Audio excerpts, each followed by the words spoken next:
देखिए बच्चों, पिछले वीडियो में हमने बताया फलन किसे कहते हैं। अब हम बात करेंगे फलनों के प्रकार, टाइप्स ऑफ फंक्शन। फलनों के प्रकार, फलनों के प्रकार। तो देखिए, फलन चार प्रकार के पढ़ने हैं आपको।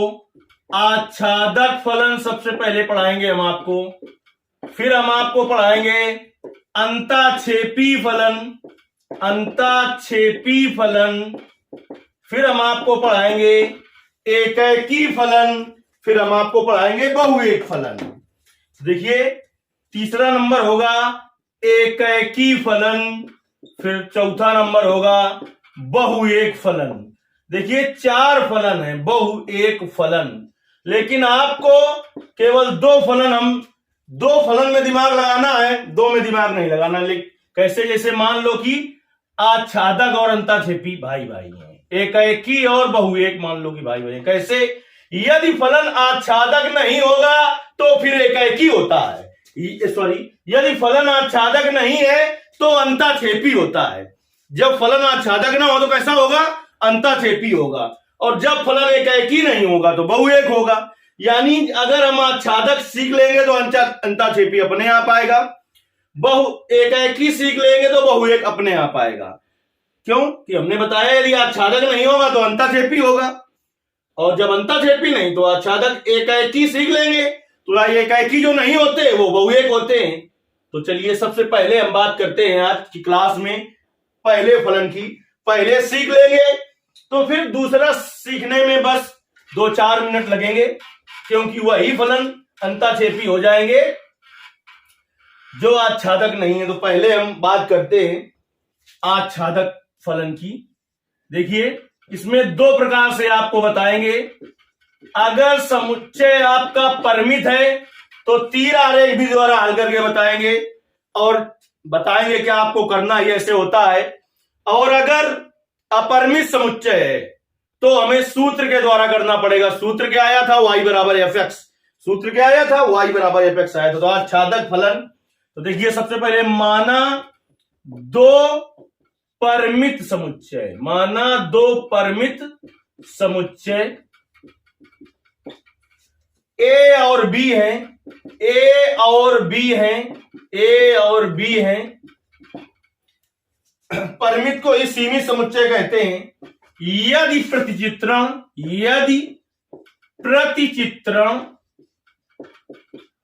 F such that A tends to B, A tends to B एक आच्छादक फलन है, एक आच्छादक फलन है,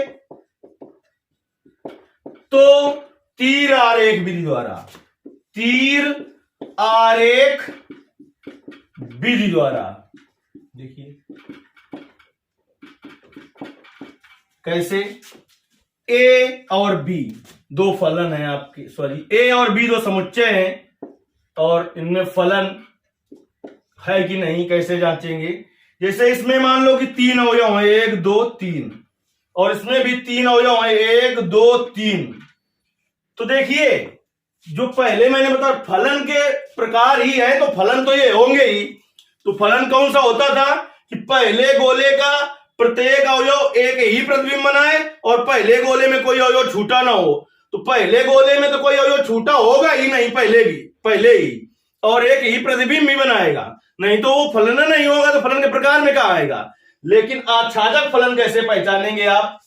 कि दूसरे गोले में कोई अवयव अगर नहीं छूटा है, दूसरे गोले में ट्रिक है इसकी आच्छादक फलन की, कि दूसरे गोले में कोई अवयव छूटा नहीं है अगर, तो वो आच्छादक फलन है। दूसरे गोले में, यानी जिसे कह सकते हैं बाद वाले गोले में, ये x के मान के लिए प्रयोग किया गया, ये y के मान के लिए। इधर जो होता है ये x के लिए प्रयोग किया जाता है, और ये टेंस टू के बाद y के लिए प्रयोग किया जाता है, y के लिए। तो ट्रिक में हम आपको बता रहे हैं, बाद वाले गोले में कोई भी अवयव न छूटे तो यह आच्छादक फलन होता है। बाद वाले गोले में कोई भी अवयव न छूटे तो यह आच्छादक फलन होता है, एफ आच्छादक फलन होता है। बाद वाले गोले में कोई भी अवयव न छूटे तो एफ आच्छादक फलन होता है। और इसमें हमेशा आपको दूसरे गोले से पहले गोले में देखो पूर्व प्रतिबिंब पर कार्य करना होता है, पूर्व प्रतिबिंब पर। तो देखिए पहली बात तो ये फलन, अब तुम देखोगे कि पहले गोले में नहीं चेक करना तुम्हें फलन के प्रकार में, क्योंकि फलन होगा तभी तो फलन के प्रकार में आया। फलन के लिए बताया था कि पहले गोले में कोई अवयव छूटे ना और पहले गोले का एक अवयव एक ही प्रतिबिंब बनाए। तो देखिए इसमें आप देख रहे हैं कि दूसरे गोले में कोई अवयव छूटा नहीं है और सब पूर्व प्रतिबिंब बना रहे हैं। इसीलिए क्या उदाहरण है, फलन का उदाहरण है। ये फलन का उदाहरण सॉरी आच्छादक फलन है। कैसा फलन है? जब दूसरे गोले में कोई भी अवयव ना छूटे तो वो आच्छादक फलन होता है। ये पहला उदाहरण ले लिया हमने, दूसरा उदाहरण ले रहे हैं यहां पर, इसलिए बना दे रहे हैं कि यहां पर कुछ भी हो सकता है। यहां पर गोला बना रहे हैं, एक्स और वाई दो समुच्चय है, मान लो एक्स और वाई, इनमें फलन आच्छादक है कि नहीं ये चेक करना है। इसमें देखिए हमने 3 अवयव ले लिए, 1 2 3, इसमें 4 ले लिए, 1 2 3 4। मान लिया कि हमने इस चौथे ने पूर्व प्रतिबिंब बनाया पहले के साथ, दूसरे ने पूर्व प्रतिबिंब बना दिया तीसरे के साथ और पहले ने पूर्व प्रतिबिंब बना दिया दूसरे के साथ। तो देखिए दूसरे गोले में एक अवयव छूट रहा है कि नहीं? हमने कहा दूसरे गोले में कोई भी अवयव ना छूटे, कोई भी अवयव ना छूटे तो फलन कैसा होता है? तो फलन आच्छादक होता है। इसमें छूट रहा है तो यह एक आच्छादक फलन नहीं है, इसमें यह एक आच्छादक फलन था। यह एक आच्छादक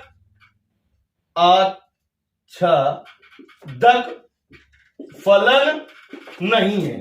आच्छादक नहीं है तो फिर क्या है? अंताक्षेपी है ये। लेकिन अभी हम पहले की चर्चा कर रहे हैं, लेकिन तुम्हें पहले से बता दे रहे हैं आच्छादक नहीं तो फिर कैसा है? अंताक्षेपी है। तीसरा उदाहरण एक और ले लेते हैं कि मान लो ए और बी दो समुच्चय हैं और इसमें मान लो कि हम 3 अवयव हैं, 1 2 3, और इसमें एक ही अवयव है और ये पूर्व प्रतिबिंब इसके साथ भी बना रहा है, इसके साथ भी बना रहा है, इसके साथ भी बना रहा है। तो देखिए दूसरे गोले में एक ही अवयव है और वो छूटा है क्या? नहीं छूटा है ना। ये सबके साथ पूर्व प्रतिबिंब बना रहा है, ये नहीं बना रहा है। ये फलन, तुम सोच रहे हो फलन के प्रकार में भी हमने उदाहरण बताया था। अरे तो फलन में भी हमने ये उदाहरण बताया था और फलन आच्छादक में भी। तो आच्छादक जो फलन है वो फलन का एक प्रकार ही तो है। तो यह एक आच्छादक फलन है, यह एक आच्छादक फलन है। कमेंट के द्वारा आपको अधिक से अधिक बताना है कि समझ में आ रहा है कि नहीं।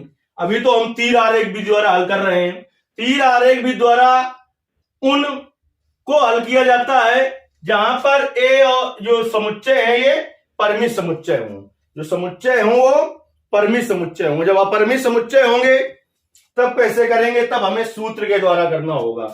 ये देखिए परिमित समुच्चय की बात थी, अब सूत्र के द्वारा कैसे करेंगे? वो अपरिमित समुच्चय में आते हैं। जब अपरिमित समुच्चय होंगे तो हमें सूत्र के द्वारा करना पड़ेगा। देखिए सवाल फिर कैसे लिखे मिलेंगे और हमें कैसे करना होगा। उसके पहले हम तुम्हें कुछ चीजें बता देते हैं जो कि मैं फर्स्ट ईयर से लगातार पढ़ाता चला आ रहा हूं कि पूर्णांक के समुच्चय को हमेशा जेड और आई से प्रदर्शित किया जाता है और प्राकृतिक संख्या के समुच्चय को एन से प्रदर्शित किया जाता है, वास्तविक संख्या के समुच्चय को आर से प्रदर्शित किया जाता है, परिमेय संख्या के समुच्चय को क्यू से प्रदर्शित किया जाता है।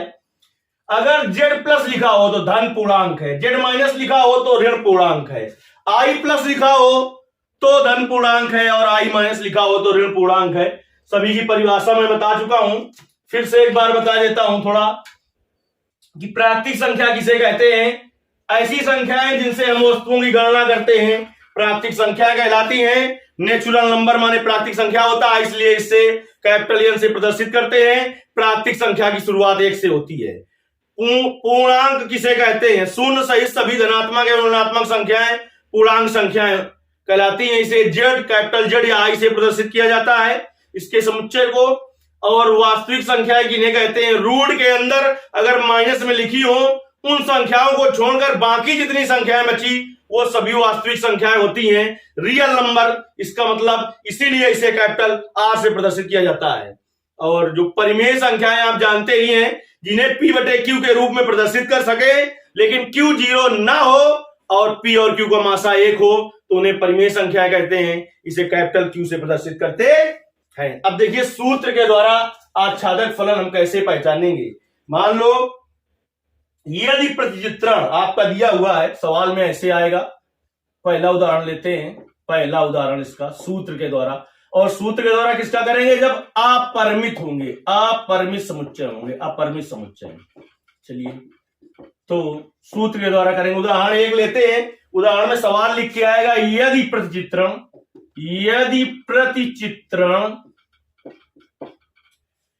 f such that n tends to n, n का मतलब समझ गए, प्राकृतिक संख्या का समुच्चय इधर भी है इधर भी है। ये काय के लिए प्रयोग किया गया? x के लिए, और ये y के लिए प्रयोग किया गया टाइम्स 2 के बाद। कामा fx बराबर 2x है, 2x या x ले लें, पहला सवाल है, कोई दिक्कत नहीं। देखिए जब अपरिमित समुच्चय होगा तो फलन का मान जरूर दिया होता है, परिमित समुच्चय में फलन का मान नहीं दिया होता है। तो जांचिए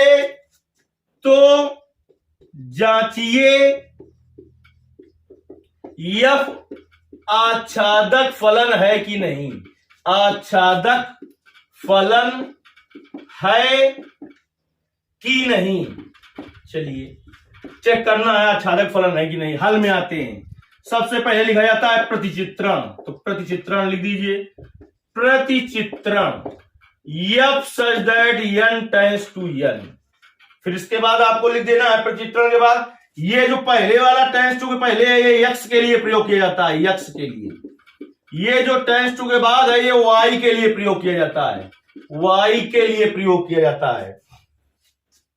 अब देखिए ये पहले वाला x के लिए प्रयोग किया जाता है, y वाला बाद के प्रयोग किया जाता है। अब देखिए प्रतिचित्रण हो गया आपका। इसके बाद फलन का मान लगा लेते हैं, fx बराबर क्या है? x है, ये हल कर रहे हैं। अब देखिए सूत्र आपको फलन में क्या बताया था? y बराबर fx, y बराबर fx। तो fx का मान रख दीजिए, तो y बराबर हो गया x। तो x के पद में मान रखना होता है, x अपनी तरफ रखना होता है, तो x बराबर y आ गया।